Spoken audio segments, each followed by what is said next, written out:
जोहार दोस्तों, आप सभी को आपका अपना चैनल नाग पूर्णिमा फाउंडेशन में स्वागत है। आज की इस वीडियो में हम लोग भारत में यूरोपीय कंपनियों का आगमन जो टॉपिक है इंडियन हिस्ट्री का, मॉडर्न हिस्ट्री की शुरुआत लगभग यहीं से हम लोग करते हैं और इससे संबंधित 20 MCQ के बारे में हम लोग चर्चा करेंगे, डिस्कशन करेंगे। चर्चा इस तरीके से होगी कि एक बार हम लोग का पूरा जो टॉपिक है वो भी रिवीजन हो जाएगा।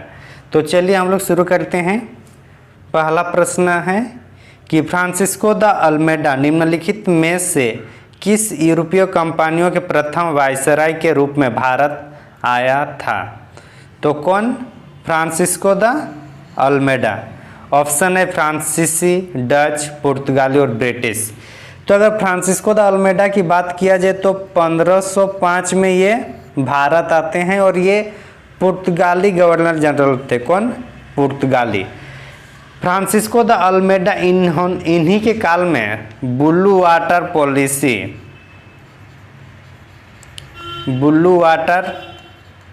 पॉलिसी का भी गठन किया गया था। ब्लू वाटर पॉलिसी के तहत हिंद महासागर के क्षेत्रों को पुर्तगालियां अपने शक्ति को प्रदर्शित करने के लिए या फिर बाकी यूरोपीय कंपनियों इवन अकबर को भी इसके तहत परमिशन लेना पड़ता था। जो भी जहाज इस मतलब हिंद महासागर से होकर गुजरती थी उसको टैक्स देना पड़ता था ब्लू वाटर पॉलिसी के तहत। इसको अल्मेडा कार्टेज काफिला पद्धति के रूप में भी इसका विस्तार देखा गया है। ठीक, आगे चलते हैं। फिर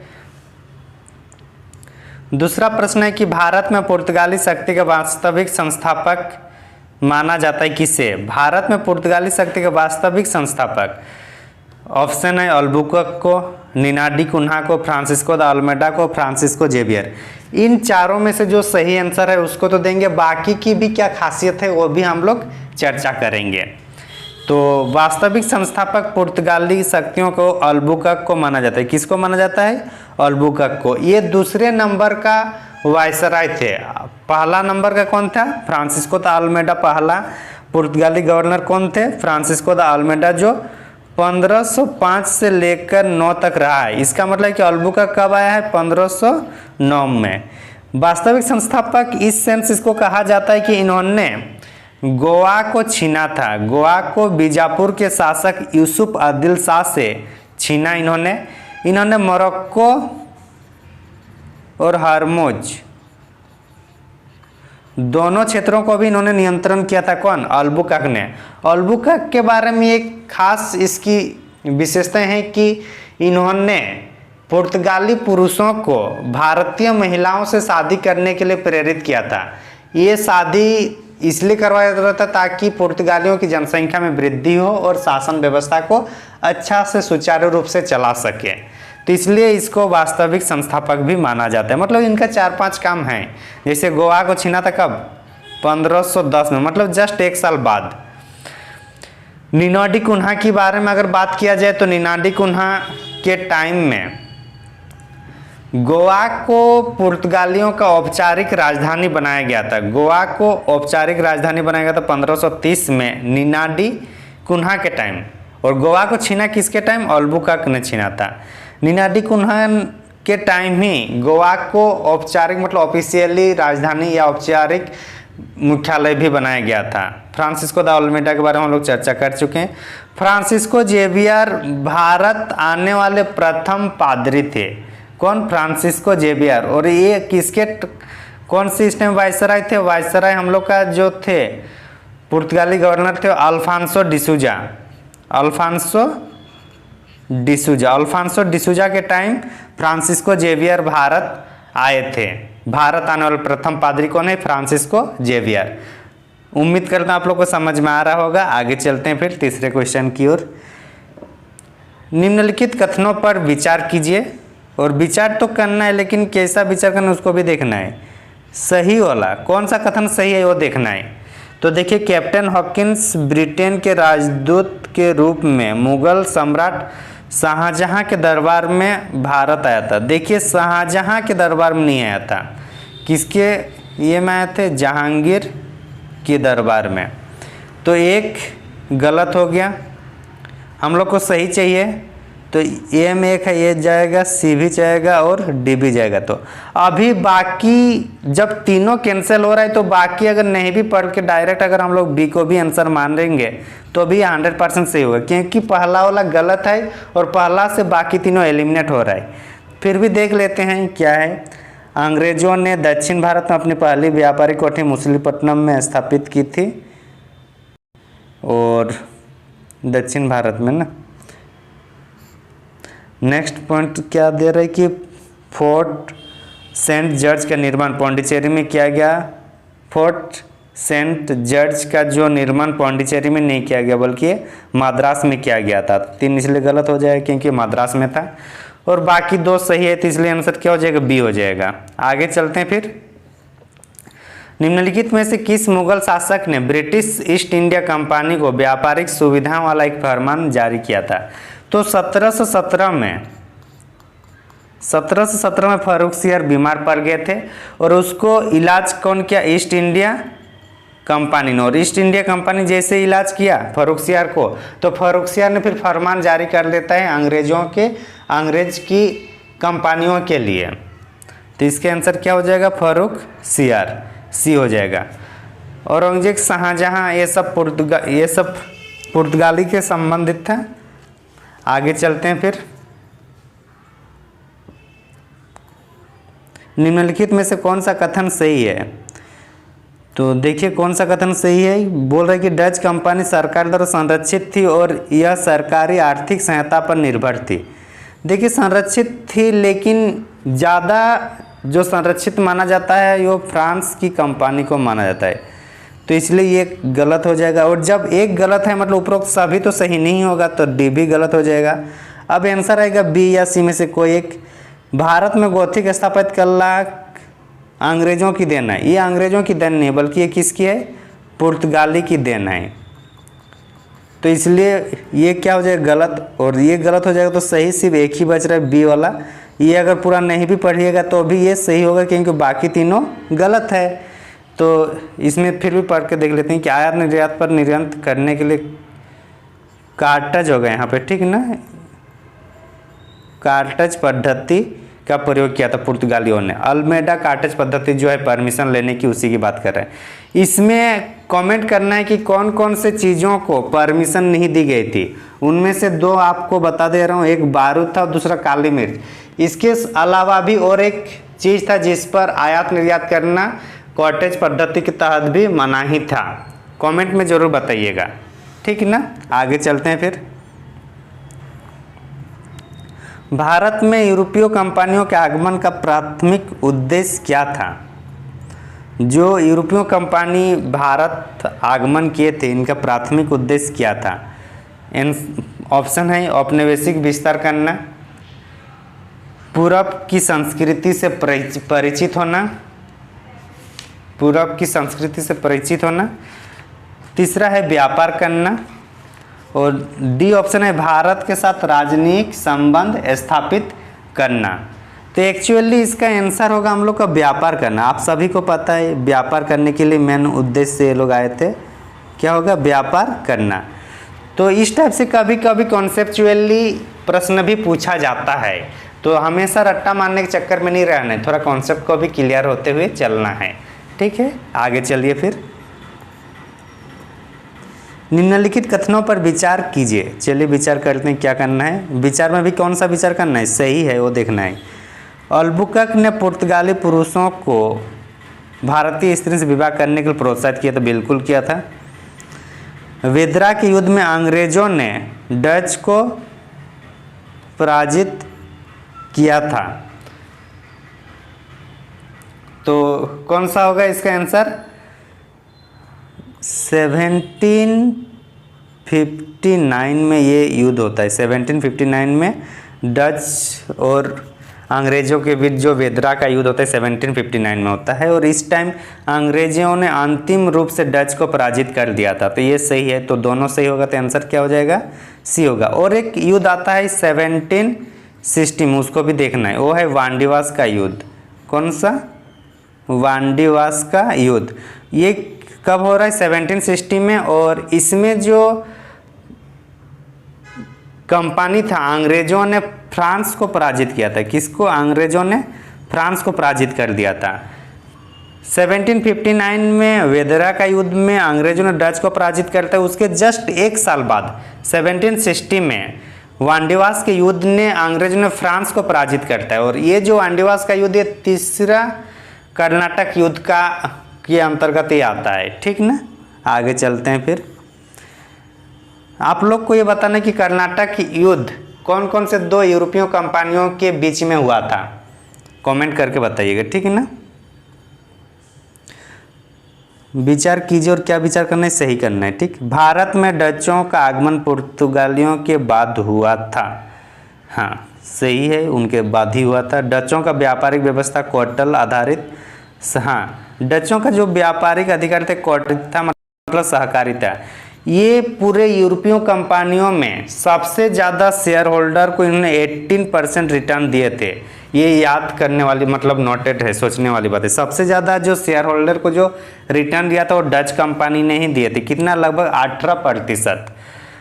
आगमन की बात किया जाए तो सबसे पहले पुर्तगाल आते हैं, उसके बाद डच, उसके बाद अंग्रेज, और उसके बाद डेन, और उसके बाद फ्रांस। ये आगमन के आधार पर होता है। लेकिन अगर कंपनी की स्थापना के आधार पर बात किया जाए तो अंग्रेज आगे चला जाएगा और डच पीछे आएगा, बाकी सब सेम रहेगा, इसमें कोई हेरफेर नहीं होगा। बस अंग्रेज कंपनी 1600 में बनाता है, जबकि डच 1602 में बनाता है। तो इसलिए कंपनी की स्थापना के आधार पर डच से पहले अंग्रेज आता है, लेकिन आगमन के आधार पर डच पहले आता है अंग्रेज से पहले। ठीक ना, आगे चलते हैं। अच्छा, कमेंट करके जरूर बताइएगा कि समझ में आ रहा है कि नहीं। ये जो 20 क्वेश्चन रहेगा, ये पूरी तरीके से ये चैप्टर को कंप्लीट निचोड़ रहेगा, जिसमें आपका इस वीडियो के माध्यम से आपका ये चैप्टर डिस्कशन, मतलब रिवीजन हो जाएगा एक बार आराम से।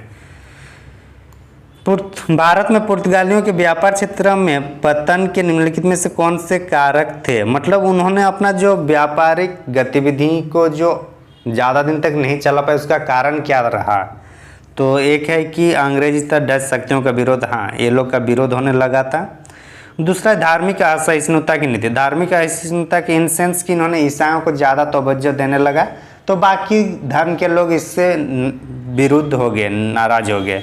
और समुद्री लूटपाट की नीति। समुद्री लूटपाट तो कर ही रहे थे लोग, एक तो परमिशन ले रहे थे, ऊपर से लूटपाट भी कर रहे थे। तो इस तरीके से तीनों इनका कारण है इसके विनाश होने का। तो इसका आंसर क्या हो जाएगा? 9 का सी। तो ये सब इस टाइप से कुछ कॉन्सेप्चुअली सब्जेक्ट, मतलब क्वेश्चन भी है, उसको भी देखना है। आगे चलिए, सही मिलान कीजिए। और यहाँ से एक वेरी इंपॉर्टेंट क्वेश्चन पकड़ में आ जाता है।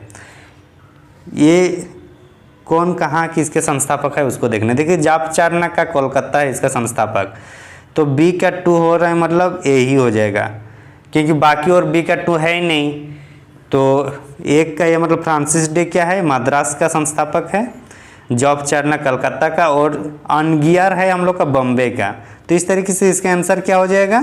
ए हो जाएगा, 10 का ए। आगे चलते हैं। फिर इसमें आप लोग ये बताइए कि पौंडीचेरी के संस्थापक कौन है। कमेंट करके बताना है कि पौंडीचेरी के संस्थापक कौन है।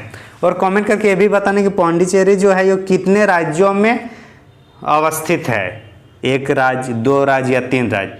और अगर 1 से अधिक राज्यों में अवस्थित है तो कौन कौन राज्यों में अवस्थित है, एक बार आप लोग पूरा इसका डिस्कशन करके कमेंट में बता दीजिएगा क्या होगा। कुछ तो आप लोग भी कीजिए। आगे चलते हैं। 1746 से 48 के मध्य प्रथम कर्नाटक युद्ध किन 2 यूरोपीय कंपनियों के मध्य हुआ था? तो 2 यूरोपीय कंपनी, कर्नाटक युद्ध 2 यूरोपीय कंपनी के बीच होता है, और जिसका दोनों का पहला कंपनी सूरत में स्थापित हुआ था। और दोनों का पहला कंपनी सूरत में किस किस का हुआ था? अंग्रेज और फ्रांसिस का। डच का प्रथम होता है मुसलीपट्टनम, और पुर्तगाली का कोचीन में होता है पहला। ठीक ना, और इसका मुसलीपट्टनम। अच्छा, डचों को जैसे कि पुर्तगालियों ने अंग्रेज को ज़्यादा मसाला को ज़्यादा फेमस किया, उसी तरीके से डचों ने भारतीय वस्त्रों को निर्यात ज़्यादा किया, सर्वाधिक मात्रा में। तो इसलिए भारत के वस्त्रों का विश्व में पहचान दिलाने का काम अगर किसी ने किए हैं तो किसने किए हैं, डच लोगों ने किए हैं। डच हालांकि कहाँ के रहने वाले थे, हॉलैंड के रहने वाले थे। कहाँ के, हॉलैंड के निवासी। आगे चलते हैं।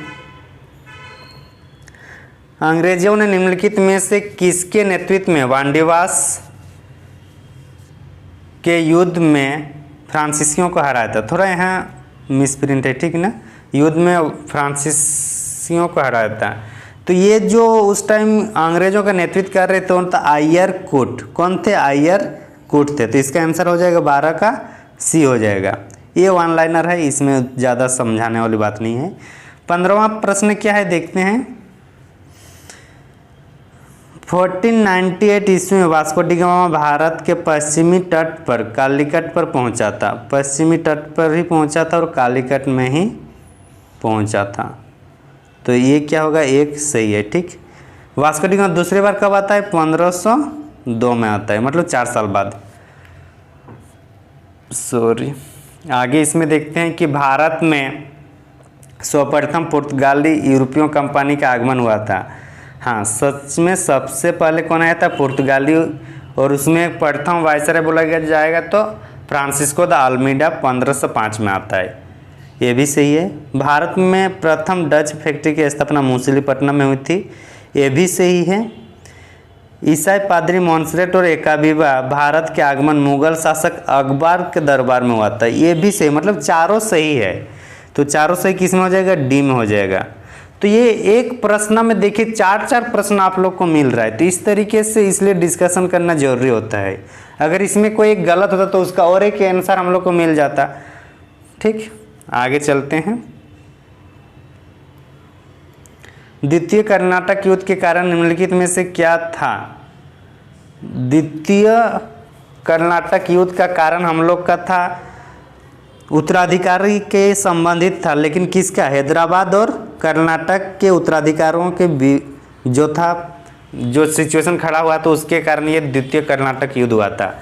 पहला कर्नाटक युद्ध कौन था, ऑस्ट्रेलिया के उत्तराधिकारी के टाइम पहला, और तीसरा जो था हम लोग का ऑस्ट्रिया और प्रसा के बीच सप्तवर्षीय युद्ध के कारण। तो देखिए इसमें 3 ऑप्शन है, तो तीनों कर्नाटक युद्ध का कारण हम लोग को देखने को मिल गया।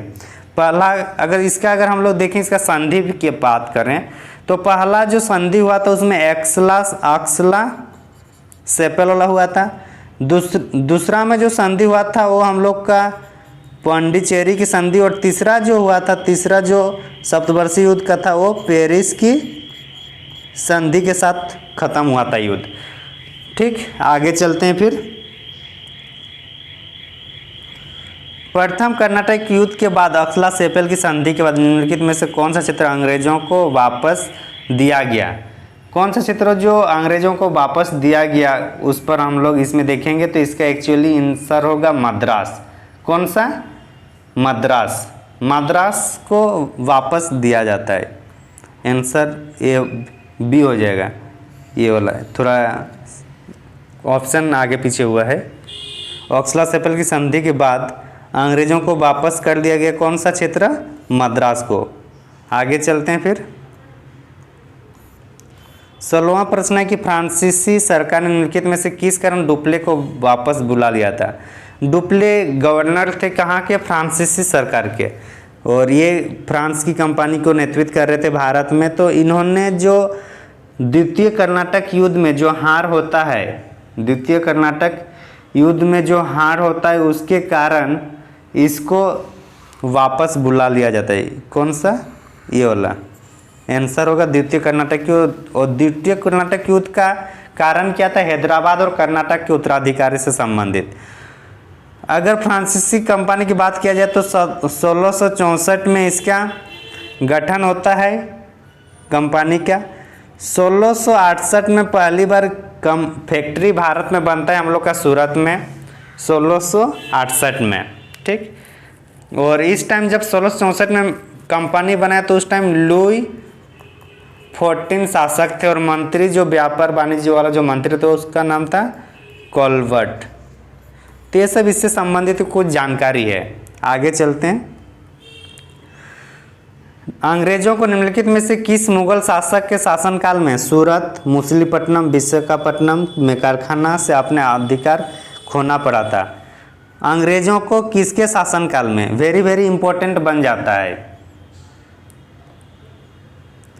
तो ये सब जो काम अंग्रेजों को हटाया था वो औरंगजेब ने हटाया था। कौन? औरंगजेब। तो इसका आंसर हो जाएगा सी। जहांगीर के दरबार में कौन आए थे? Sir Thomas Roe. और उसके पहले कौन आए थे? थॉमस रो के पहले कैप्टन हैकिंग्स। कैप्टन हैकिंग्स और जहांगीर की मुलाकात कहाँ पे होती है? अजमेर में। कौन सी भाषा में बात होती है? फारसी भाषा में बात होती है। लेकिन सूरत के लिए जो स्वीकृति लेना था वो नहीं दिया। कौन? जहांगीर ने। ठीक नहीं, ये याद रखना है। कहाँ पे मुलाकात हुई थी जहांगीर और कैप्टन हॉकिंस की? अजमेर में। और कौन सी जगह पे मांग किए थे इन्होंने, कैप्टन हॉकिंस ने? जहांगीर के सामने हम लोग का सूरत को। और कैप्टन हॉकिंस को कौन भेजा था? तो होगा सम्राट जेम्स प्रथम। आगे चलते हैं। 8वां प्रश्न है कि विचार करना है और विचार में से कैसा विचार करना है जो सही है।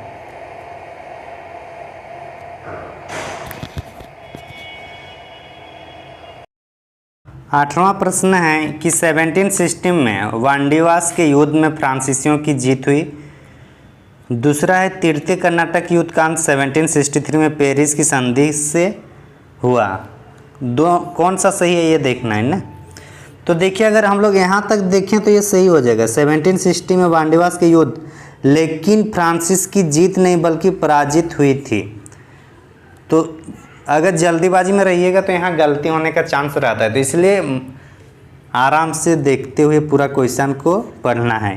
तो ये एक गलत हो जाएगा। दूसरा, पेरिस की संधि और 1763 में ही हुआ था। 1759 से लेकर 63 तक चला था युद्ध। तो 63 में अंत हो रहा है तो संधि भी इसी साल होगा। तो इसलिए इसका आंसर बी सही है, केवल बी। तो आंसर क्या हो जाएगा? ये। आगे चलते हैं। निम्नलिखित में से कौन भारत में पुर्तगालियों की उपलब्धि है? क्या उपलब्धि है? तंबाकू खेती यही लोग शुरू करवाए हैं। प्रिंटिंग प्रेस प्रिंटिंग प्रेस 1556 को गोवा में स्थापित किया है पुर्तगालियों के द्वारा ही, दोनों से ही है। क्वार्टर पर आधारित व्यापारिक व्यवस्था ये भी इसी के है। क्वार्टर जो होगा ना ये डच का है। किसका है? डच का है। तो 3 गलत है। तो 3 गलत है तो एलिमिनेट 3 गलत है, मतलब बी सी डी तीनों हट जाएगा। तो आंसर क्या हो जाएगा? ए हो जाएगा आंसर। ठीक ना, इसी प्रोसेस को एलिमिनेशन प्रोसेस भी कहा जाता है। आगे चलते हैं। 20वां और अंतिम प्रश्न होगा, फ्रांसीसी व्यापारी कंपनी को स्थापना किस फ्रांसीसी के शासनकाल में हुआ था? लुई 14 में। अभी हम लोग चर्चा किए थे। ये हमारा कॉन्टेक्ट नंबर है। अगर आप ऑनलाइन या ऑफलाइन क्लास करना चाहते हैं तो ज़रूर कर सकते हैं। जेपीएससी या अदर पीसीएस जैसे कि बीपीएससी की तैयारी हम लोग ऑनलाइन और ऑफलाइन दोनों माध्यम से कराते हैं। टेस्ट सीरीज भी हम लोग उपलब्ध कराते हैं। और अगर ऐसे ही क्वेश्चन का डिस्कशन और देखते रहना है तो हमारे चैनल को ज़रूर सब्सक्राइब करके रखिएगा। Thank you for watching. फिर मिलते हैं हम लोग अगले डिस्कशन वीडियो के साथ। Thank you for watching. धन्यवाद।